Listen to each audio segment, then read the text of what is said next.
हरे कृष्णा, राधे राधे। आप सभी का आपके अपने चैनल प्रभु कथा भजन में हार्दिक स्वागत है। आज इस वीडियो में मैं आप सभी को वैशाख महात्म का 27वां अध्याय सुनाऊंगी, जो इस प्रकार है। मैथिली कहने लगे कि वैशाख मास में कौन सी तिथियां अत्यंत पुण्य कारक हैं और उसमें क्या क्या दान करना चाहिए और किसने इनको प्रख्यात किया। तब श्रुति देव जी कहने लगे कि वैशाख मास की सभी तिथियां अति उत्तम हैं। प्रत्येक तिथियों में किया गया दान कई गुना फल देने वाला है।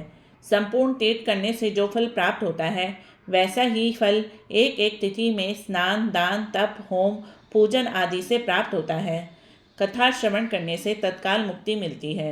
रोगी तथा पीड़ित भी इस कथा के श्रवण से कृतकृत्य हो जाते हैं। और जो कोई बिना स्नान, दान इन दिनों को व्यतीत करता है, उसको गोवध, कृतघ्न, पितृघाती और आत्मघात का पाप लगता है। जल स्वाधीन है तथा शरीर भी स्वाधीन है, फिर स्नान में संकोच क्यों किया जाए।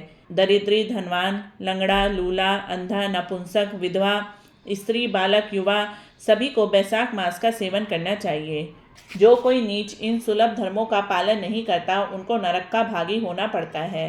जैसे दही को मथकर मक्खन निकाला जाता है, वैसे ही इस मास की तिथियों को अलग अलग बताता हूँ। चैत्र के महीने में जब मेष की संक्रांति हो, तब पापों का नाश करने वाली अमावस्या को गयाजी जाने का फल मिलता है। मैं अब पितरों का एक पुराना इतिहास कहता हूँ। जब पृथ्वी पर सावर्णी मनवंतर का राज्य था, 30वें कलयुग के अंत में जब सारे धर्म नष्ट हो गए थे, उस समय आनर्त देश में धर्मवर्ण नाम का एक ब्राह्मण हुआ करता था। उसने घोर कलयुग में मनुष्य को पापों में रत देखा।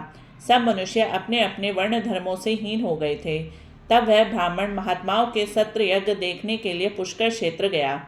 वहां पर ऋषि मुनि शास्त्रों के अनुसार पुण्य कथाओं का वर्णन कर रहे थे। कोई कोई कलयुग में भगवान 1 वर्ष की तपस्या से प्रसन्न होते थे, तो त्रेता में 1 मास और द्वापर में 1 पक्ष, परंतु कलयुग में उससे 10 गुना फल प्रभु के स्मरण से हो जाता है।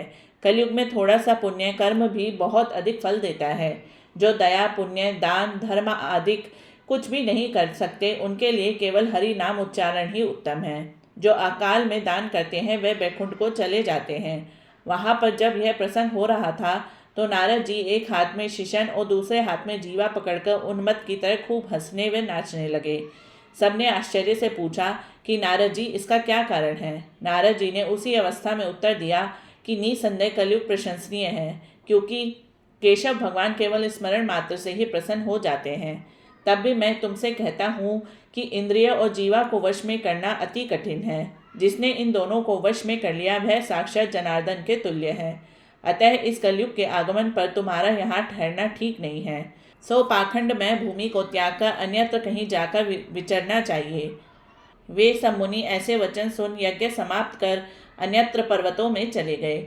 धर्मवाणी भी यह सुन ब्रह्मचर्य व्रत धारण कर, छाल के वस्त्र पहन, कमंडल हाथ में ले, जटा बड़ा कलयुग के अत्याचारों को देखने लगे कि संपूर्ण मनुष्य जाति घोर पापों में लगी हुई है। ब्राह्मण, सन्यासी तथा शूद्र सभी पाखंडी हो गए हैं।